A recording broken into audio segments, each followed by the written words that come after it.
What's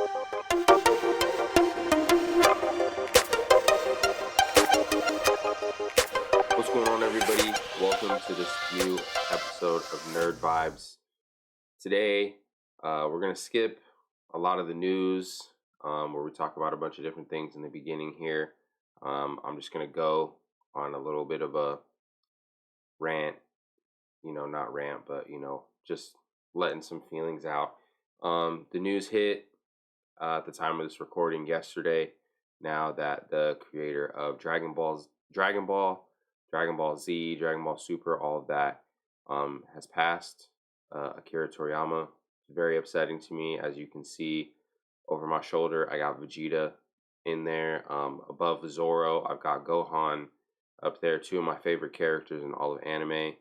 I'm just gonna, like I said, I'm just gonna talk right now about this and just kind of let it all flow out. You know what I mean? I've been holding it in. I didn't want to share anything on TikTok. I have the Vegeta shirt on right now, the Machin Vegeta shirt, as a tribute. You know what I'm saying? But I didn't want to post anything. I didn't know what to say. Someone I didn't know, someone I didn't really follow their career or them as a person or anything like that.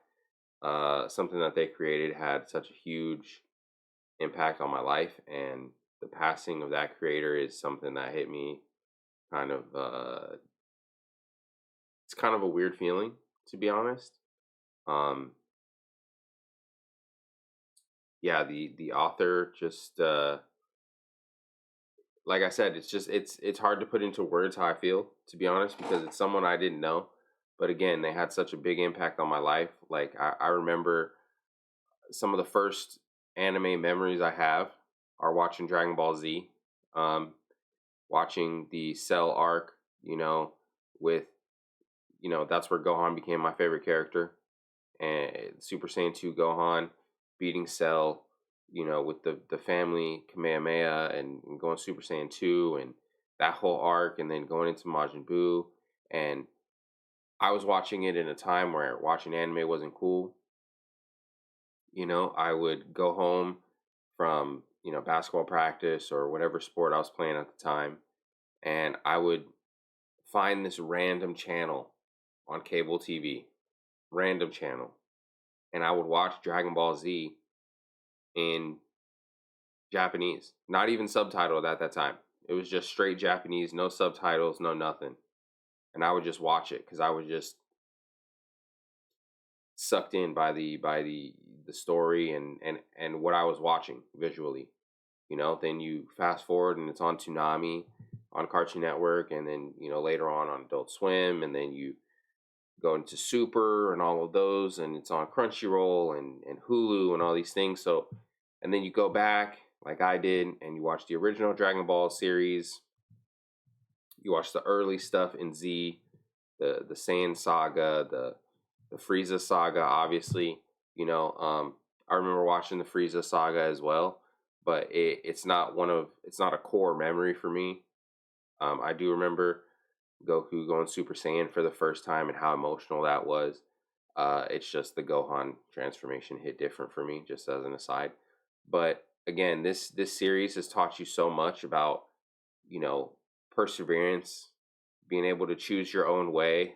You have Vegeta right now being one of my favorite characters, in his whole arc coming from the Saiyan saga, where he wanted to dominate and conquer, and then he finds into the Frieza saga, starting to find his own way, starting to turn against Frieza, and then his constant battle with Goku, and now we're up into Super, where he's found his own way with Ultra Ego.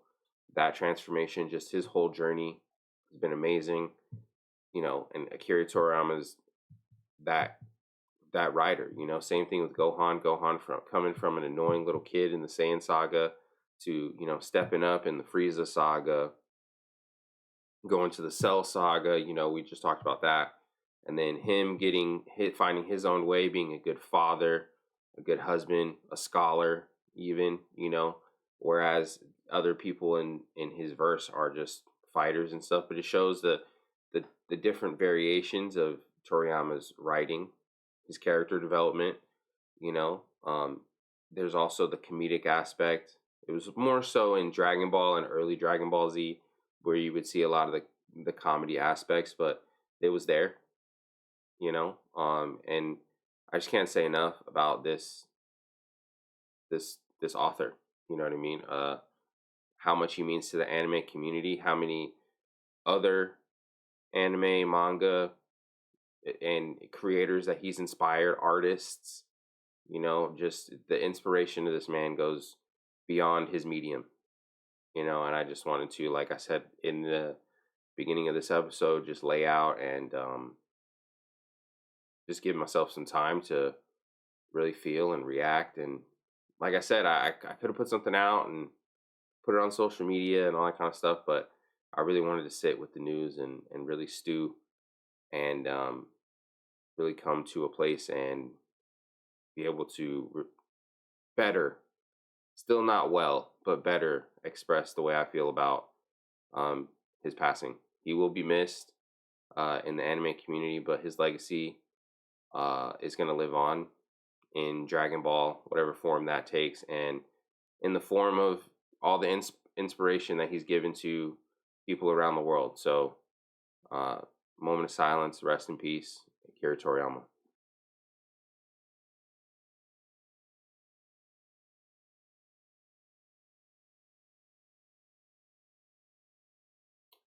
We're going to take a break.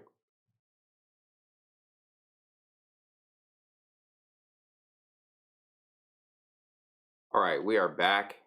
Welcome. So, we're going to talk about 3 things today on the show, and then we're going to get up out of here. All right, first thing we're going to talk about is the full review of the live action Avatar. Okay, I promised you guys on the last episode I had watched 2 episodes.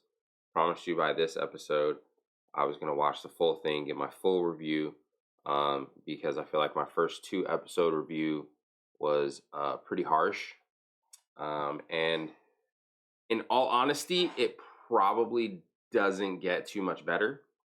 So I'm just going to go through my thoughts. We're going to ask a couple questions. First question I had for this live action, and did it answer it? How close is it to the source material? And the answer is it bobs and weaves in terms of closeness. There's parts in the live action that follow closely to the source material, and then there's parts that go completely away from the source material. In times it works, and in times it doesn't. So, you know, I do want to note the last 2 episodes. I think it's episode, let me see here, my notes. Episode 6. Yeah, episode 6 called Masks, where Zuko goes and, okay, let me just stop this right now. Overall spoiler alert for Avatar, the Last Airbender live action. Okay, but you know we're gonna give some spoilers here because it's a full review. I watched the whole thing, full review. Okay, so episode 6, Masks, is the episode where we get Zuko donning the blue Oni mask, dual swords, and he goes into the prison where Aang is being held, and he essentially saves Aang. And then while he's saving Aang, he, you know, takes him prisoner, takes him out of the thing, and then Aang sees that it's Zuko. Aang then saves Zuko, and then they have a you know, parting later on. That was super close to the source material. I believe that's the episode we got the Agni Kai, where we saw a lot of the Fire Nation politics, how Zuko got his scar, how Zuko, it gave a little bit more detail than the source material on the war meeting where Zuko initially got challenged to the Agni Kai. It also gave context to why his father was the one in the Agni Kai and not this general that he disrespected.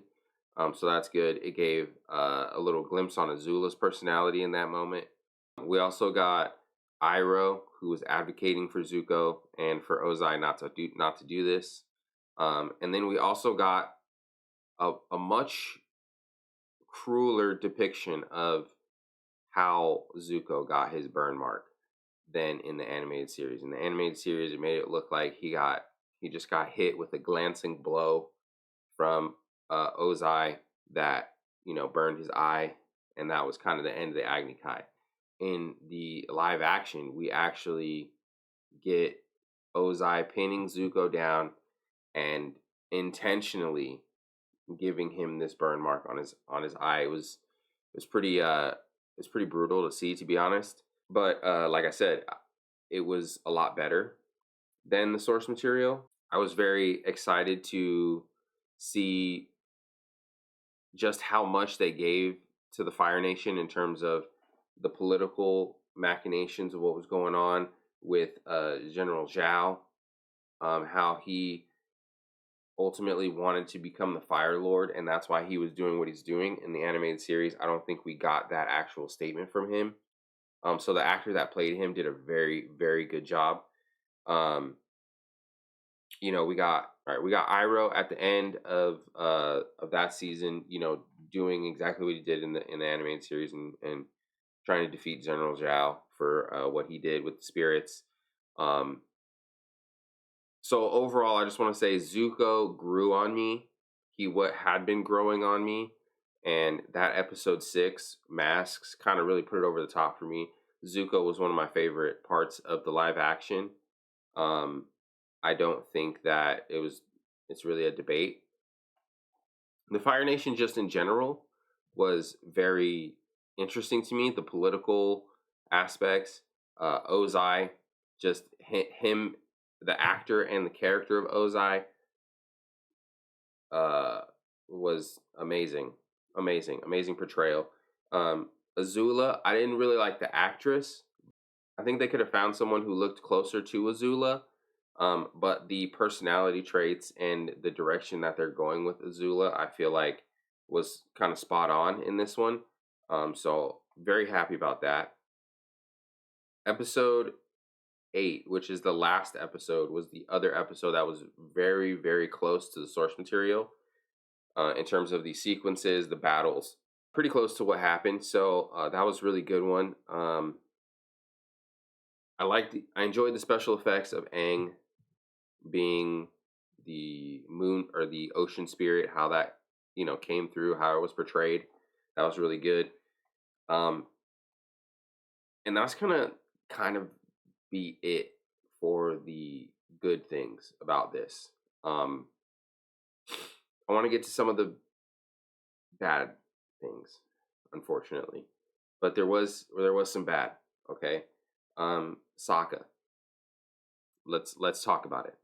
Okay, because I feel like Sokka in the Avatar live action was just plain bad. I feel like his lines were bad. I feel like the actor who was portraying Sokka in the look was good. Like looks wise, he looked like Sokka, and that was perfect. But that's where the Sokka comparisons to the source material stop and because other than that, he didn't sound like him. Every time he tried to make a joke, it sounded super forced and cringy. The cadence of his speech was kind of weird. So he would say sentences in kind of weird ways. I know that I do it sometimes where I break my sentences off in weird words, but like I'm not an actor. You know what I mean? So it's not as important for when I do it. But the cadence of his speech was a little off. There were times where like a character would finish what they were saying, and it would take him a beat, sometimes 2-3 beats, to respond to that thing that the character said. Now that could just be editing and the way that they did it, and if so, that's not great. But I still felt the way that he was saying the lines was very cringy to me. So I never liked this version of Sokka. Aang and Katara, they were like a roller coaster, peaks and valleys with them. There were times where I was like, this is my Aang. And there were times where I was like, I don't know who this Aang is. This character is weird. So same thing with Katara. There was moments where I was like, yes, that is Katara. I know that is the Katara I'm used to. And then there was times where I'm like, the Katara I know would not say that, not do that, not act in that way. And that was the inconsistencies in the characters. Those two specifically, because they're kind of Aang being the main character, and then Katara for this first couple of seasons is kind of that co-lead right there, because you're on the journey with Katara as she tries to improve her waterbending, as well as her being Aang's waterbending teacher, and how that relationship develops into something more over the course of the source material animated series. And I don't think that their personalities was brought out in a way that benefited those characters or those actors. And then same thing with them, the dialogue cringy at times, the delivery of lines cringy at times. Cadence was kind of weird. Um, yeah, just tough for those two characters. And then another character that just really, really stood out to me in a negative way was Boomy in the Omashu episode. Um, Super weird. And like in the animated series, he was a weird dude, but it was like weird funny. And he was like playing a lot of practical jokes. And he brought a lot of lighter tones to that episode and that little bit of run in the source material. Whereas in the live action version, he was just a weird dude. The tricks he was playing on Aang were a little bit more sinister in nature, trying to teach him a lesson in a very crude way, and also trying to like get back at him for being away for 100 years. Whereas in the animated series, Boomy did the same thing, but it was much lighter of a tone than the the live action was.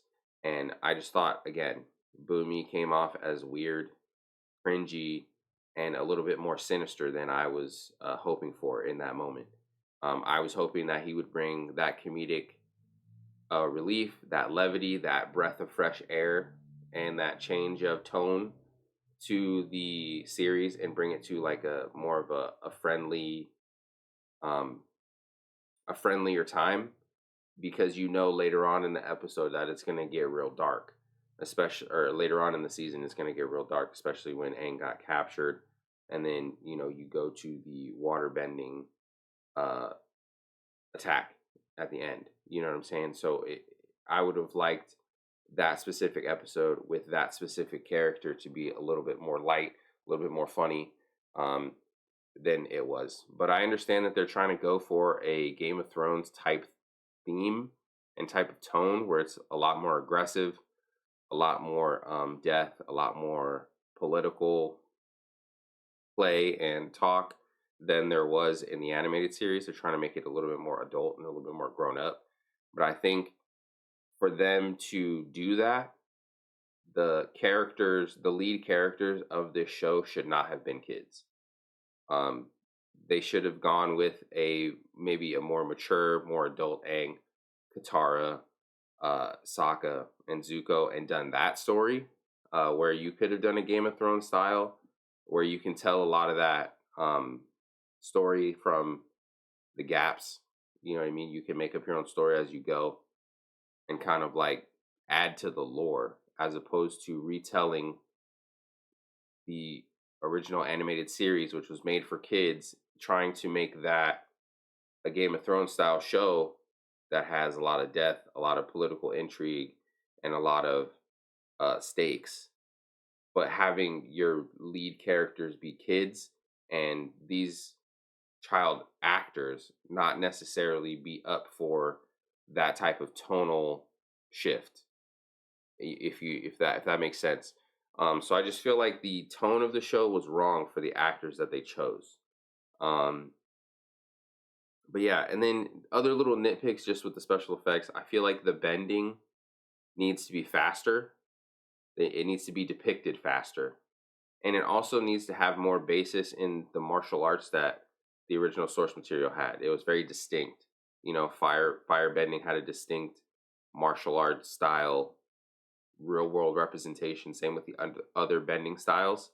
So I feel like that needs to be shown a little bit better. And from other interviews and stuff that I've read and seen, the only real martial artist in this cast of our main four characters, being Aang, Katara, Sokka, and Zuko, the actor that was playing Zuko was the only one that had real martial arts experience.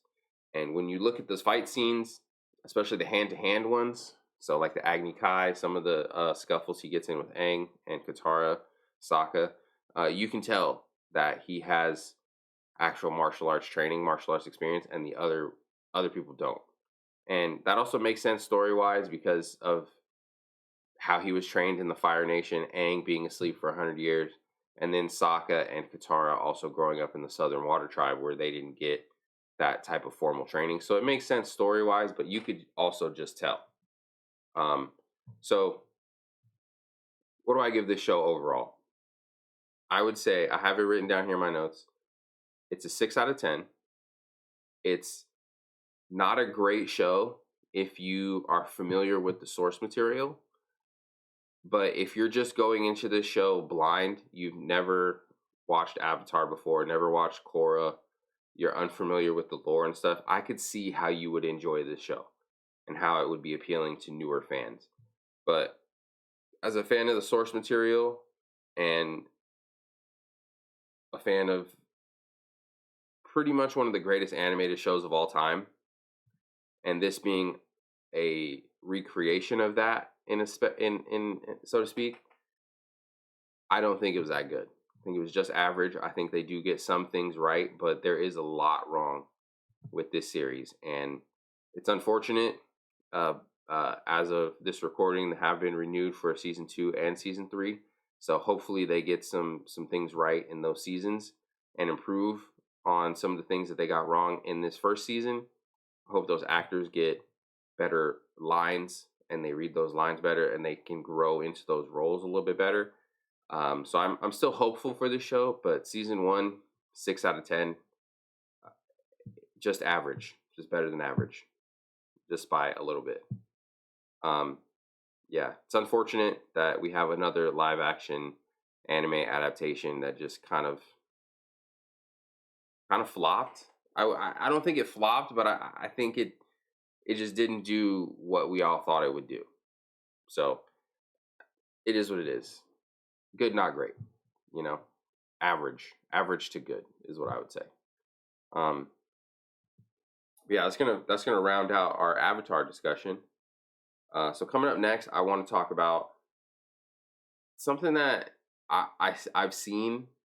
It was kind of the end of last year. I saw it, and I knew that once I started doing this podcast regularly, that I wanted to cover this, and that's going to be Justice League and Ruby, a two-part movie situation. I'll explain it a little bit more on the other side of this, but we're going to take a break and talk about Justice League and Ruby, the crossover 2-part movie event.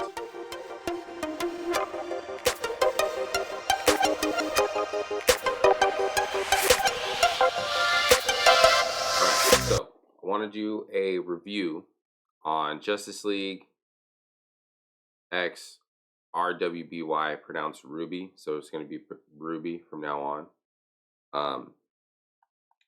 You can pronounce the X, you cannot pronounce the X, whatever. But I how do I want to say this?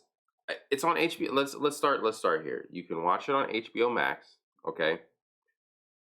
This comes in a movie format in a part 1 and a part 2. Part 1, we spend our time with the Justice League in the world of Ruby, or what we think is the world of Ruby. I'll get to that. And then in the second movie, part 2, the characters from Ruby spend their time in the Justice League world. Okay, is the premise. All right, so the Justice League have a villain named Kilgore who is an AI, and basically they come up with this plan to trap the Justice League and the Ruby team together, and some trickeration goes on. That's basically part one of the movie. I don't want to give it all away. I'm not. This is gonna be kind of a spoiler-free one. Part two, like I said, the Ruby characters go to the Justice League and you know proceed to figure out what's going on in further detail, and how the Ruby characters factor into the whole situation. Okay. Um, I'm gonna start. I'm gonna try to talk about it in parts, but it might bleed over. So we're gonna mainly focus on part one.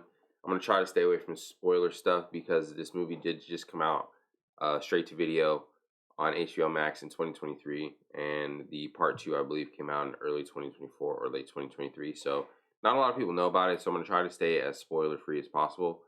Um, but yeah, I thought Batman looked really good in part one. Um, his his Batman, the character, showed up really well in part one. The other characters, by the way, the Justice League roster in this one, I should probably run that down, is Superman, Batman, Wonder Woman, Cyborg, Flash, and it's the Barry Allen Flash to be specific, and Jessica Cruz, Green Lantern. I have notes on her, and Vixen. So I'm not going to really go into detail on those characters, but that's the Justice League roster that they use for these two movies. But yeah, Superman, Batman, Wonder Woman. Out of those three, Batman looked the best. The Flash kind of looked ridiculous in the Ruby world. Um, Vixen was cool. Jessica Cruz. Let me. I'm out of. This is going to be a rant. Jessica Cruz as Green Lantern in the first movie was so annoying. And I should say all the Justice League characters got turned into teenagers when they were in the first movie in the Ruby world. So they were all teenager age. But Jessica Cruz was so annoying as the Green Lantern representation. I was so frustrated by that. Um, she lost her ring, her power ring. So she spent the majority of the first movie looking for her power ring, and all the angsty teenager emotions and all that kind of stuff was very present, especially with Jessica Jones, and it was, or Jessica Cruz, excuse me, and it was very annoying. It was very frustrating to have that be the representation for the Green Lantern in the Justice League. Um, I was low key upset about that. I wish it was Hal Jordan or Guy Gardner. Worst case scenario, you get a Kyle Rayner in there, maybe John Stewart would have been perfect, but or even Simon Baz.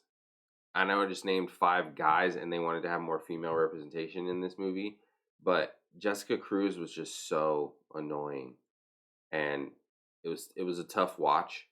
In addition to the animation itself being very off-putting from what I'm used to, especially seeing something with Justice League in it.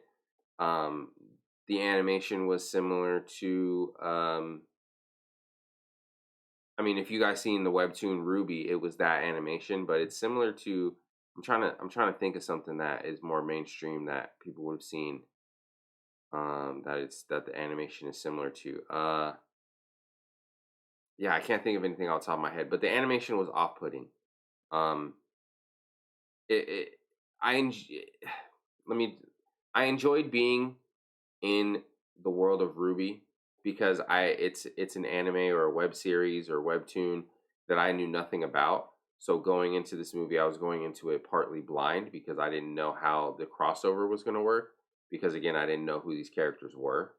Um, but I feel like it worked perfectly. I feel like the characters that we got in there played off of the Justice League very well, and vice versa. So I enjoyed the time that we spent in the Ruby world, and then subsequently the Ruby characters spending time in the Justice League world. I thought it was just really nice. uh, compare and contrast, and like spending time in both worlds was a really cool move for that crossover. Um, Let me see what else I have in my notes here. Um, I thought it was really cool that the villains that they mostly fought against were from the anime side. So the enemies that they were mostly fighting the whole movie were the Grim, and they were like foot soldiers, and they took the form of various animals, mythical and real. So griffins. I believe there was a wyvern in there, which is a form of a dragon. Snake, elephant when they were on the Justice League world, gorillas, just all types of different things, and it was really really cool. Um, we all know the power sets for the Justice League. If you don't know about Vixen, Vixen has a talisman that she presses that allows her to gain the abilities of any animal in the animal kingdom. So she mostly uses it for, so like if she wanted strength, she would use like a gorilla, and if she wanted speed, she would do like a cheetah. If she wanted to fly, she would do like a falcon. You know what I'm saying? And just call on that animal spirit. I'm pretty sure we're familiar with all of the other Justice League members. Um, but for the Ruby team, it's spelled RWBY, but it's pronounced Ruby. And it's those letters because they're the initials of the four characters that make up that team. So there's Ruby Rose. Her abilities are she has a scythe and a movement ability. That's pretty cool. The W is for Weiss Schnee. She's white. Her color is white, and she uses ice and magic, from what I gathered. The B is for Blake Belladonna. She's black. Her color representation is black, and she has the weapons for them were super unique. Like Ruby Rose had a scythe that could transform into a long range firearm, a multi-use firearm, which was really really cool. Weiss had a sword that could, I believe, rotate the element that it was using, which was really cool for her. She also used magic circles. And then Blake Belladonna has a whip chain like firearm sword situation. Very unique weapons for sure. Where the firearm part of it also has a blade on it, and then there's a blade on the other end of the chain. So that was a very unique weapon. And then Y is for Yang Xiao Long, and her color is yellow, and her power is like she has shotgun gauntlets, um, and then she also has some sort of situation where her hair catches on fire as her power up. I wasn't really fully understanding how their powers worked in either world, how the Justice League powers worked in the Ruby world, and how the Ruby powers worked in the Justice League world. They didn't really do a good job explaining that. Um, but again, it was cool to learn about something like Ruby and where it came from, because as I'm watching the movie, I'm looking up information, trying to see like who are these characters, what's the storylines here, all these different things, and you come across so much information about this, and it's been a thing that's super popular that I just didn't know about, that I've glanced, come across, that I've never really seen. And after watching this movie, I'm definitely gonna watch RWBY, aka Ruby. Um, the animation for that show is going to be a lot for me to get through, but I think that the storylines are going to be there enough for me to watch that. I definitely want to give it a fair shot after watching the movie, because I did like the characters for sure. Ruby Rose was really really cool, and then again, just all four of the women, were really really cool. Plus, it's a full female front four. There are some male characters that are on the B team, so to speak. So I do like a strong female lead, so that's awesome. But as far as the movie goes, it was good, not great. The storyline was very interesting. Um, but if you can't get past the animation, it might be tough for you. I found the storyline interesting. Again, not too many spoilers, but they do spend time in both worlds.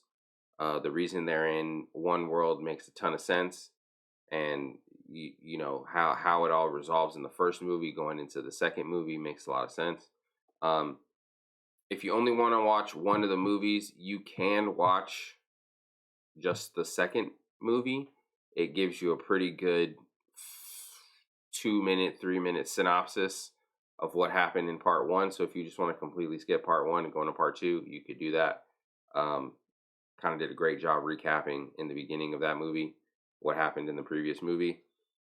Um, yeah, I really do think that that was a swing that the DC animation took, and I don't think it was necessarily successful in terms of it being a good movie, but I do think it was successful for future crossovers because it shows that the Justice League can interact with anime characters. This isn't necessarily an anime, but it can interact with different characters and still um, be an ensemble team up movie, which was really cool, really fun. Again, the storyline was really good without giving away any spoilers. But overall, the movie was better, just better than average. It's not up there with the Pantheon DC animated movies at all. And I would say that's mostly due to the animation style for me. Um, because I feel like if it was done in a different animation style, this movie would have been 10 times better. Uh, but yeah, I just overall good, not great. Um, I'm glad that they took the swing because it might lead to more swings down the road with anime crossovers. I'm hoping because that would be great for this podcast, especially since we started out covering only anime and comics, and now we've expanded a little bit. But good, not great for Justice League Ruby crossover. Um, but I know we had. I just want to say, I know that the first two reviews we've had have been mostly negative.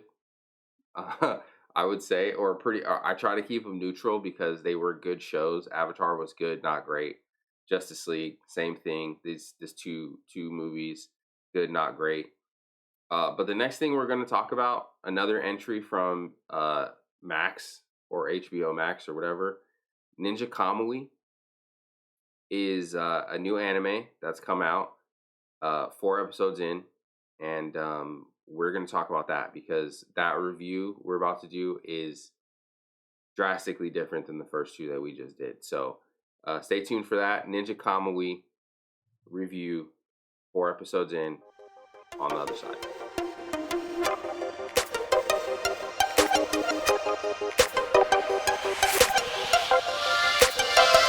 All right, we're back, and we're going to talk about something that has been a great find for me, for other people, and it's going to be the anime Ninja Kamui. Okay, it's on HBO Max. I think it's on some other streamers, but I watch it on HBO Max. And 4 episodes so far. Okay, let's start there. Only 4 episodes. I believe the new episodes come out Saturdays, so there should be an episode up, a fifth episode up by the time you guys are listening or watching this. But we're gonna go over just where I'm at with this right now, how I'm feeling, and kind of the storylines. We're not gonna get too spoiler heavy in this, obviously, because it's an ongoing series. So we're gonna keep the spoilers to a minimum. But the premise of this show, okay, is a rogue ninja from his clan leaves his clan, and as part of their ritual for joining the clan, you can't leave. And if you do leave, you're immediately tracked down by the clan and eliminated. Okay? This ninja, who is at the time we meet him named Joe Logan, it has retreated to middle America somewhere, lives on a farm with his wife and his kid, and he thinks everything's great. All right. He then sees he is then tracked down by this rogue ninja, by his ninja faction, and in front of his face, his wife and his child are taken care of, and then he is also presumably eliminated as well. So that's the premise of the show. Okay, he obviously comes back to life, seeks revenge on this clan, and that's where our story starts. Um, but I want to say the couple things about this show. All right, first off, it is set in a more modern timeline, more modern future where there are certain technologies that they have that we don't have. Like for instance, Joe Logan, you find out later, uses a. It's in episode 1, so it's not a huge spoiler. Okay, you find out later that he uses some face changing technology that was given to him through his ninja contacts. So you find out that he's not actually who he appears to be, and his actual name is Higan. Okay. Um, this character, the main character, Higan, he's a strong silent type, doesn't really talk much, is more about the action that he is pursuing than really the exposition in terms of talking and moving the story along in that way. He's a lot of more facial expressions and grunts and groans and strong silent type things. Um, there is also a secondary storyline that is going on because the FBI started investigating the situation with the whole family, with his wife and his kid and him at the time until he came back to life. But he is now kind of working with the FBI, and the FBI is working with him. So uh, their goals kind of intersect, but at the same time they diverge. And the FBI is doing their own thing while he's doing his own thing, and they come together and they also split apart. And it's really good how they're playing it, how it's going from the FBI storyline to Egon's storyline and how they intersect at certain points. I'm really looking forward to episode 5. I already read a preview on it, and it's gonna, further that plot, those two plots, even more. Also want to say the fight choreography is really, really good. Animation is top tier. I really enjoy the animation. Um, the all the ninjas seem all the let's say all the named ninjas seem very unique. They have their own special techniques that are secret to them. And that's partially why they're chasing after Higan, is they want to obtain his secret technique, so that they can teach it to, presumably they can teach it to the rest of the up and coming ninja. Um, he has a smoke technique that he uses. He has a multi-arm technique that he uses. And like I said, I'm not giving up like plot details or anything like that. So like you see this in the first and second episode of the show. So it's not like huge spoilers. It's still really cool to see, to be honest. What else we have here? I mean, he's Egon, the way that he fights is very strategic, methodical. It goes along with some of my favorite characters, like a Vegeta, like a Zoro. Though he has that kind of character style, he seems to be an amazing fight technician and tactician. He has the technique and the strategy to like win these fights, especially when he's been um, outnumbered or someone is perceived to have higher skill or the upper hand on him. So I'm really enjoying this show. It's a very, very, very unique show. And HBO Max has some really, really good programming from the DC stuff. Like I said, we just talked about a DC movie in the previous segment. They have Titans, which we've talked about multiple times on previous episodes. They have I'm gonna watch Crisis on Infinite Earths, the newer one. Part 1 is already out. I'm waiting for part 2 to come out so I can do a part 1, part 2 review on future episodes. They have the Harley Quinn animated show that we haven't even talked about yet. But I'm very into this Ninja Kamui show as an anime. The power system is great. The fight choreography, great. Animation, great.